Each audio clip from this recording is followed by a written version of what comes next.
이 시간 용서로 사탄의 계책을 파하라라는 제목으로 하나님 말씀 증거하겠습니다. 지난 시간에 우리는 바울이 고린도 교회 교인들에게 자신이 어떤 일에 대해서 해명을 하는 내용을 함께 살펴보았습니다. 그 해명해야 됐던 내용이 무엇이었습니까?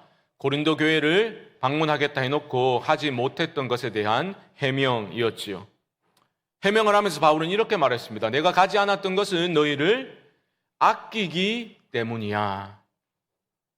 어떤 사람들은 이게 무슨 궤변이냐, 아끼면 약속을 지켜야지 라고 반응했을 수도 있겠지만 바울의 생각은 좀 달랐습니다.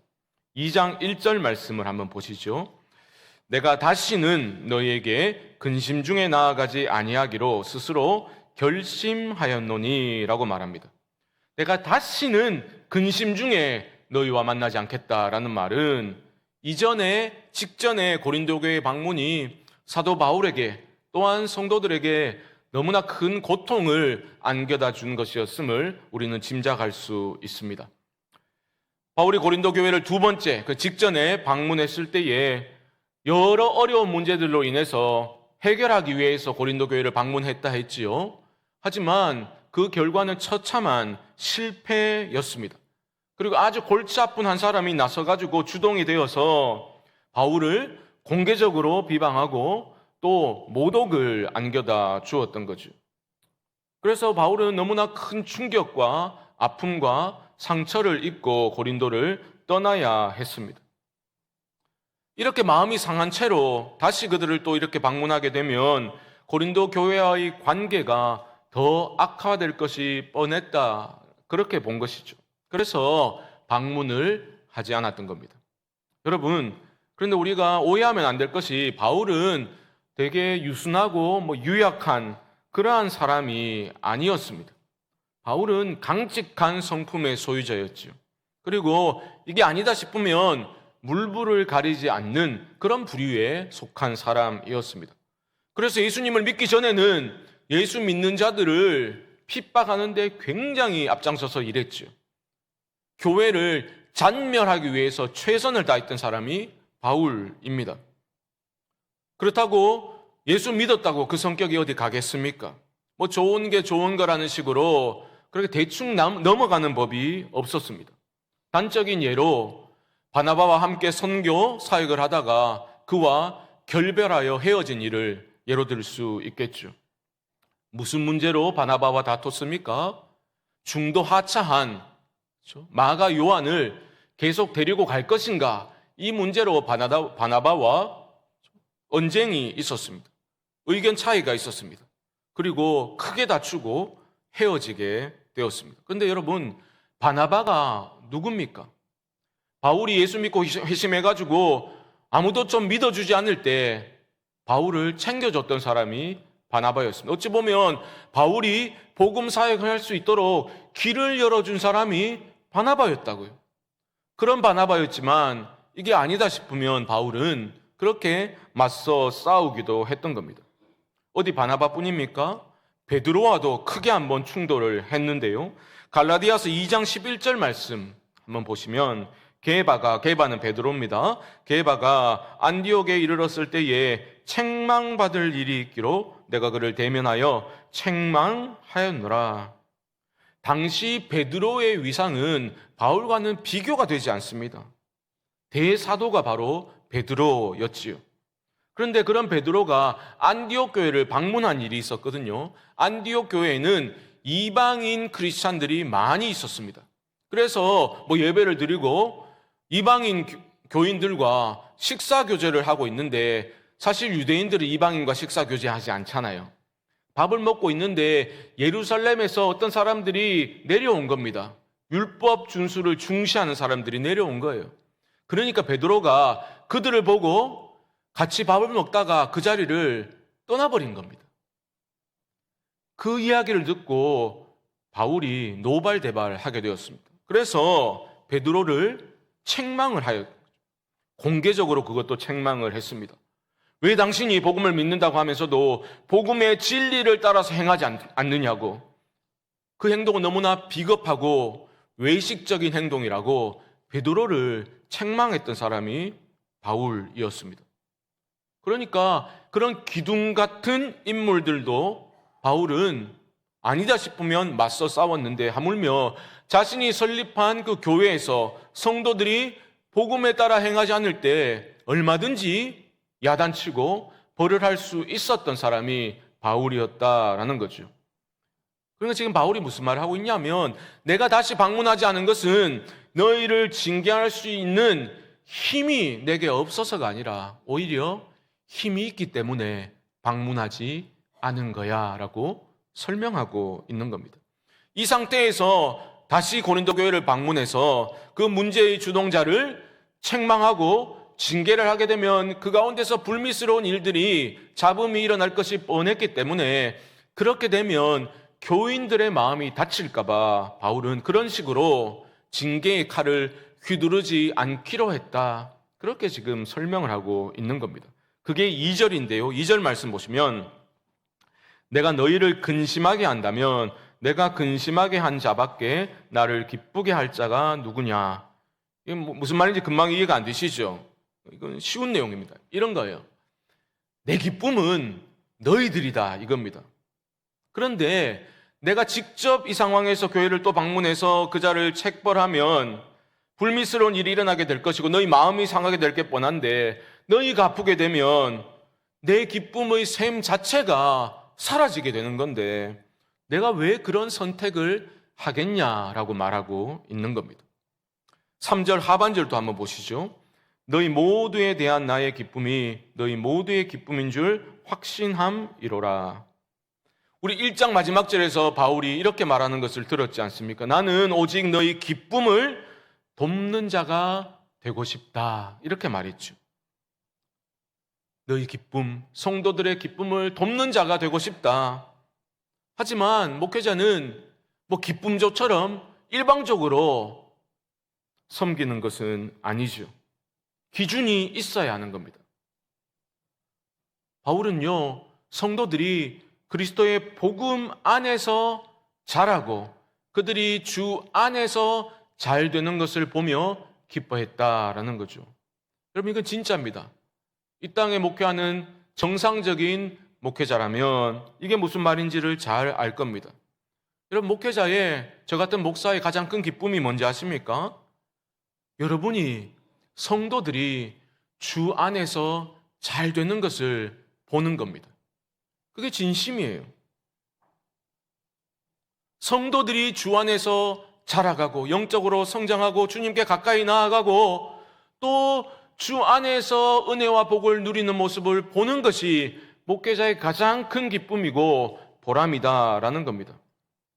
저는 사실 여러분들이 주님 안에서 잘 되는 것을 보는 일에 관심이 매우 많은 사람입니다. 큰 사람입니다. 좋은 일 있을 때 나도 좀 불러주이소, 그런 뜻이 아닙니다. 그게 아니라 여러분 정말 주 안에서 잘 되는 것을 보고 싶은 사람입니다. 바울은 성도들을 아끼기 때문에 약속을 어긴 거죠. 이 말은 자신의 기쁨인 성도들을 아프게 슬프게 만들기를 원치 않아서 내가 너희들 방문하지 않았다, 그렇게 말하고 있는 겁니다. 4절 말씀 보십시오. 내가 마음에 큰 눌림과 걱정이 있어 많은 눈물로 너희에게 썼노니 이는 너희가 근심하게 하려 한 것이 아니요 오직 내가 너희를 향하여 넘치는 사랑이 있음을 너희로 알게 하려 함이라. 방문하는 대신 눈물의 편지를 써보냈는데 그것이 매우 엄중한 내용으로 채워져 있다 했습니다. 그러니까 비방하는 자들은 뭐라고요? 이것 봐라, 우리를 근심케 하려고, 우리를 슬프게 하려고, 아프게 하려고 이런 편지를 보낸 거야 라고 또 비방을 했다는 거죠. 바울은 그게 아니라는 겁니다. 많은 눈물로 너희에게 쓴 것은 너희를 향한 넘치는 사랑이 여전히 내게 있기 때문이다, 이렇게 말하고 있는 거죠. 여러분, 지금 바울이 흘린 눈물은 내가 그런 잊을 수 없는, 지울 수 없는 수치를 겪은 것에 대한 분노의 눈물이 결코 아니었습니다. 넘치는 사랑을 표현하고자 많은 눈물로 편지를 썼다 말하고 있는 겁니다. 바울이 그 편지를 누구 손에 들려서 고린도로 보냈다 했습니까? 디도에게 들려서 보냈고, 편지를 전달하고 그들과 함께 지내다가 돌아온 디도가 전해준 소식이 무엇이었습니까? 교회가 눈물의 편지에 반응을 했다라는 것이었습니다. 그래서 그 문제의 주동자 그 한 사람을 교회에서 축출해 버렸습니다. 징계를 한 겁니다. 물론 한 사람 쫓아냈다고 문제가 다 사그라들고 교인들과 온전한 관계가 회복된 것은 결코 아닙니다. 여전히 문제들은 많이 있었습니다. 바울의 가르침에 대해서, 바울이 전한 복음에 대해서 문제를 제기하던 사람들이 있었고, 그 사람들에 동조하는 사람들이 여전히 교회 안에는 있었습니다. 하지만 바울 입장에서 생각해 보십시오. 그들이 긍정적으로 반응했잖아요. 바울의 말을 들었잖아요. 많은 눈물로 쓴 편지의 내용 중 하나를 그들이 받아들이고 그 문제의 사람을 책벌했다라는 겁니다. 징계를 했다라는 겁니다. 바울은 기뻤습니다. 자기 말을 들었으니까. 하지만 그 징계를 한 것이 어떤 바울 한 개인의 개인적인 보응의 차원에서, 보복 차원에서 해석되기를 원치는 않았습니다. 그래서 5절에서 이렇게 말하죠. 5절을 보십시오. 근심하게 한 자가 있었을지라도 나를 근심하게 한 게 아니요 어느 정도 너희 모두를 근심하게 한 것이니 어느 정도라면 내가 너무 지나치게 말하지 아니하려 함이라. 무슨 말입니까? 이건 나 혼자만의 문제가 아니라, 내가 수치를 느낀 게 문제가 아니라 사실 그 자가 너희 모두를, 교회를 아프게 하고 근심케 한 게 아니냐. 그러니까 아프지만 징계를 한 건 잘한 거야 라고 바울이 말하고 있는 겁니다. 그게 6절이죠. 6절 보시면 이러한 사람은 많은 사람에게서 벌 받는 것이 마땅하도다. 벌 받는 게 마땅하다, 합당한 처벌이다라는 의미이겠죠. 그런데 조금 이상한 게 뭐냐? 벌 받는 게 마땅하다라고 바울이 말해놓고, 그러면 자연스럽게 이어져야 할 내용은 그놈 참 겪어보니 너무 고약한 놈이니 절대 상종치 마라, 카톡도 하지 마라, 이런 내용이 이어져 나와야 할 것 같은데 바울은 이렇게 말합니다. 7절 보시면 그런즉 너희는 차라리 그를 용서하고 위로할 것이니 그가 너무 많은 근심에 잠길까 두려워하노라. 벌한 거 잘한 거야 라고 해놓고 갑자기 용서해줘, 위로해줘, 심지어 사랑해주라까지 말하는데요. 그게 몇 절입니까? 8절입니다. 8절 보시면 그러므로 너희를 권하노니 사랑을 그들에게 나타내라. 왜 이런 말을 했을까요? 교회에서 쫓겨난 그 사람이 아마도 잘못을 깨닫고 회개를 했던 것으로 보입니다. 회개를 했지만 큰 문제를 일으켰던 사람이니 교인들은 쉽사리 그를 다시 받아주고 어떻게 해야 되나 고민이 되었겠지요. 교회에서 교인들이 그를 여전히, 아니 더 심하게 가혹하게 대했던 것으로 보입니다. 그래서 바울이 그 사람이 잘못은 했지만 너무 큰 근심에 쌓이게 될까봐, 너무 아프게 될까봐 내가 두렵다라고 말하면서 용서하고 위로하고 사랑해줘라 이렇게 권하고 있는 겁니다. 여러분, 이게 말이 쉽지 정말 이렇게 행동하기가 쉽습니까? 그렇게 자신을 아프게 했는데 그런 사람을 용서하고 사랑해줘라, 이 말을 여러분 쉽게 하실 수 있겠습니까? 누가 할 수 있습니까? 누가 이런 사랑을, 용서를 실천하는 자리로 들어갈 수 있겠습니까? 그리스도의 넘치는 사랑을 깊이 경험한 사람만이 이런 용서를 실천할 수 있겠죠. 그 십자가의 용서와 사랑을 늘 기억하는 사람, 그 사랑에 깊이 잠겨서 그리스도의 사랑에 빚진 자의 심정으로 살아가는 사람만이 그러한 용서를 실천할 수 있게 될 것입니다. 사실 바울이 보냈던 눈물의 편지, 그 핵심 내용들 중에 하나가 뭐였습니까? 그 자를 쫓아내라는 것이었어요. 하지만 그런 징계 자체가 궁극적인 목적은 아니었던 겁니다. 9절 말씀 보십시오. 9절 너희가 범사에 순종하는지 그 증거를 알고자 하여 내가 이것을 너희에게 썼노라. 무슨 말입니까? 눈물의 편지를 써서 보낸 궁극적 목적은 그 문제를 일으킨 자를 징계하려는 데 있는 게 아니라 고린도 교인들이 범사에 순종하는지를 알기를 원했기 때문이다라는 거죠. 그때는 징계를 요구했어요. 근데 지금은 무엇을 요구합니까? 용서를 요구하고 있습니다. 목회자가 이렇게 권할 때에, 요청할 때에 교인들이 순종하게 되면 어떻게 됩니까? 아, 나를 다시 신뢰하는 마음이 일어나고 있구나. 완전히 깨어진 것은 아니로구나. 증거를 발견하게 되는 거죠. 범사에 순종하는 모습이 있다면 물론 맹목적인 순종은 아니겠죠. 하지만 복음 안에서 순종하는 모습, 범사에 순종하는 모습을 통해서 바울은 관계의 회복에 대한 소망을 보게 된 겁니다.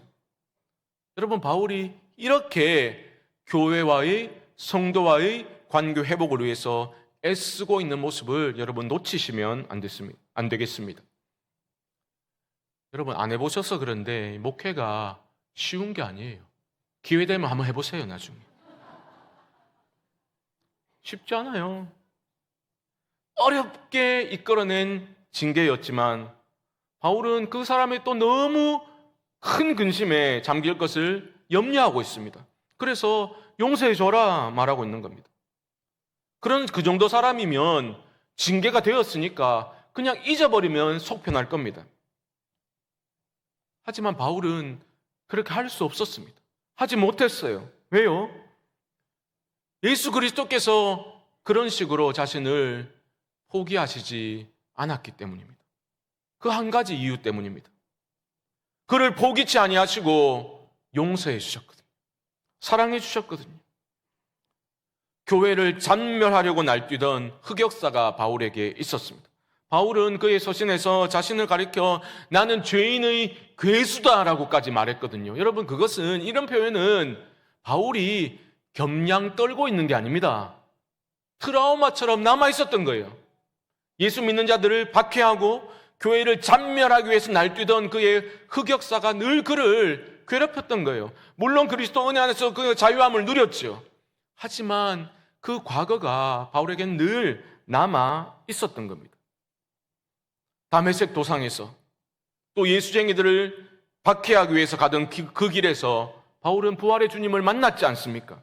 사울아 사울아 네가 어찌하여 나를 박해하느냐? 주여 누구시니까? 나는 네가 박해하는 예수라.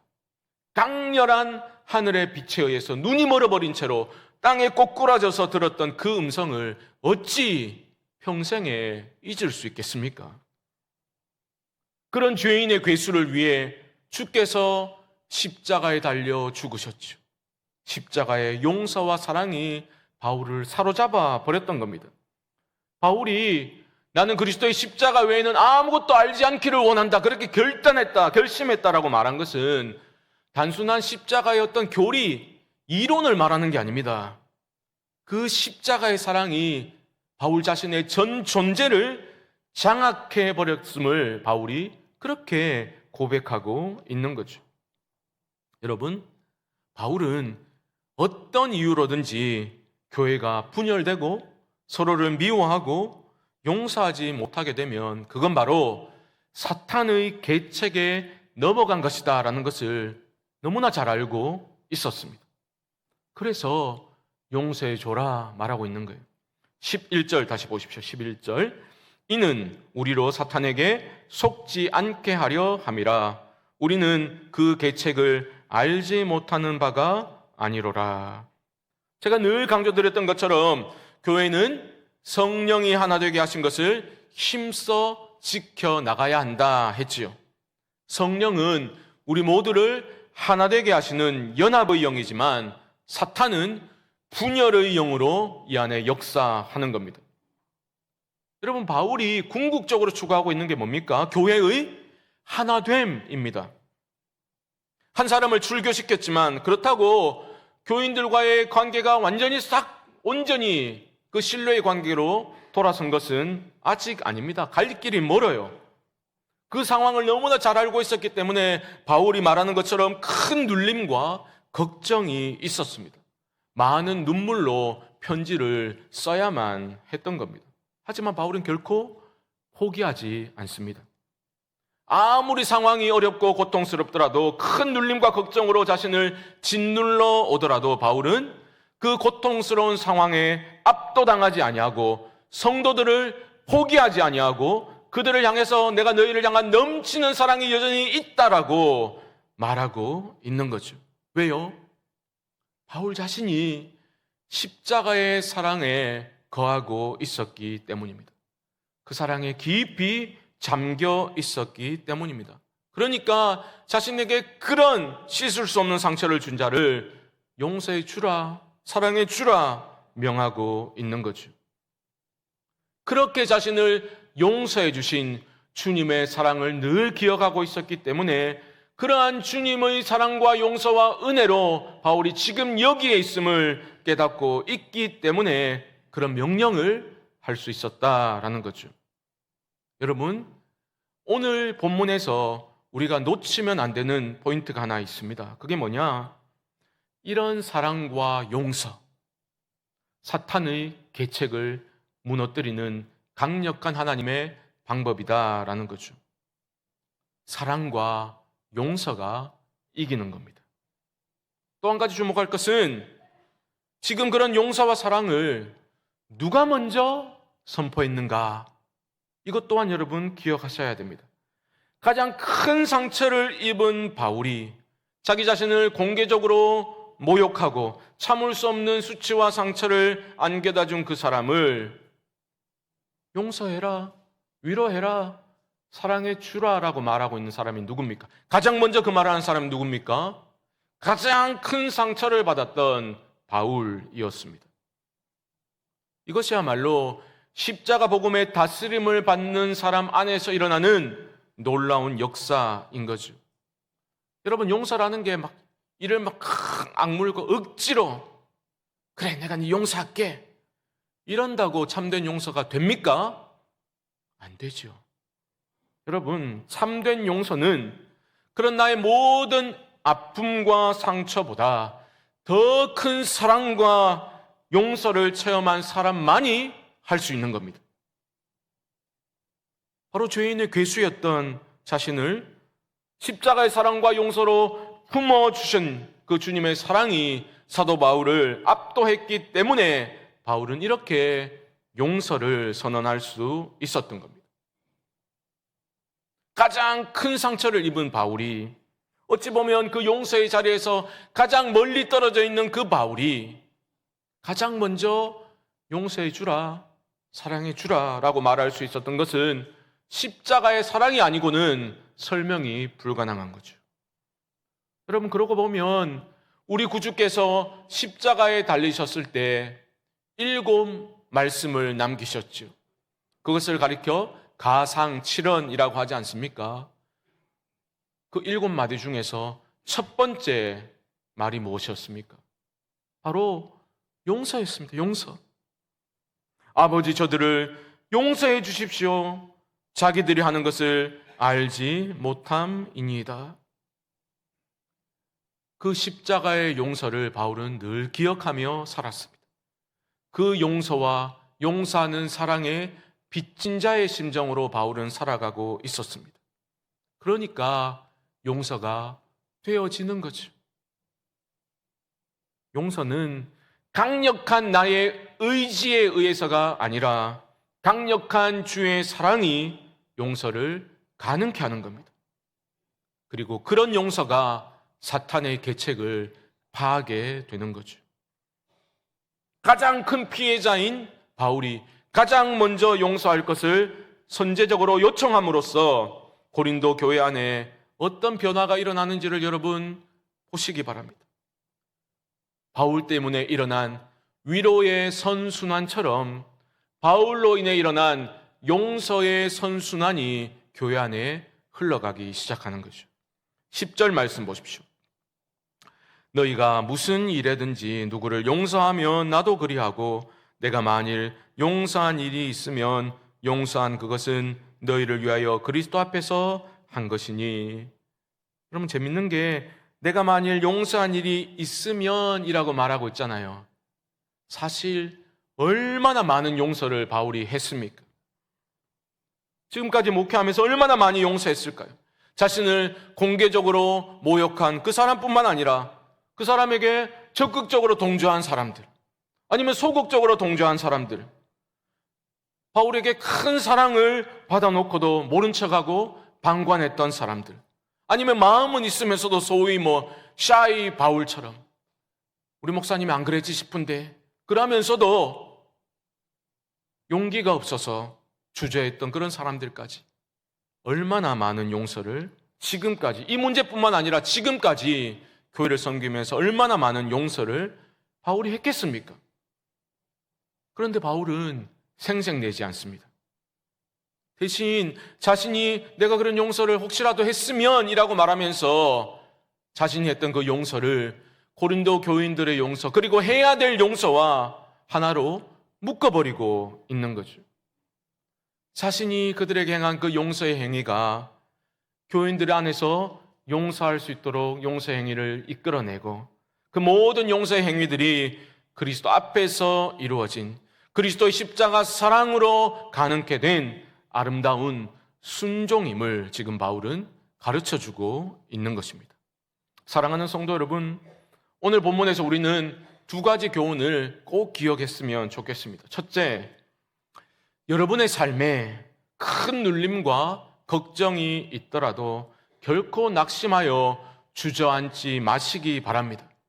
그것이 어떤 건강의 문제든 경제적인 문제든 관계적인 문제든, 아니면 내가 열심히 노력했지만 기대에 못 미치는 결과를 받았을 때, 아니면 내가 믿었던 사람에게, 아니면 가족들에게 배신감과 실망감을 느끼게 될 때 도대체 어떻게 해야 되나 앞길이 너무나 막막할 때에 그런 큰 눌림과 걱정이 나를 짓누르는 상황에서 여러분 주저앉지 마시고 더 크신 주님을 바라보실 수 있기를 주님의 이름으로 축복합니다. 여러분 바라보시면 그때 발견하게 되실 겁니다. 주님의 그 강력한 손이, 그 사랑의 손이 여러분들을 놓지 않고 계심을 여러분 발견하게 되실 줄 믿습니다. 그 십자가의 사랑의 불씨가 바울 안에 여전히 살아 타고 있었기 때문에 그는 성도들을 포기하지 않았습니다. 넘치는 사랑이 있다라고 그렇게 고백할 수 있었다라는 겁니다. 자신에게 씻을 수 없는 상처를 안겨다 준 그 사람까지 먼저 사랑해라, 용서해라 말할 수 있었다라는 겁니다. 둘째, 사랑의 힘으로, 그리스도의 십자가 사랑의 힘으로 행하는 용서가 나를 살리고 교회 공동체를 살린다는 사실을 기억하시기 바랍니다. 어둠의 영은 분열을 조장하지만 거룩한 성령은 연합을 이루고 공동체를 하나 되게 합니다. 성령님은 우리가 원치 않는 것으로 기꺼이 갈 수 있도록 이끄시는 하나님의 능력입니다. 우리가 주님의 영으로 충만할 때에 십자가에서 나를 용서하시고 품어주신 그 사랑이 내 안에 강력히 살아 움직이고 있음을 여러분 체험하게 되실 겁니다. 그때 참된 용서가 되어지는 것을 깨닫게 되실 겁니다.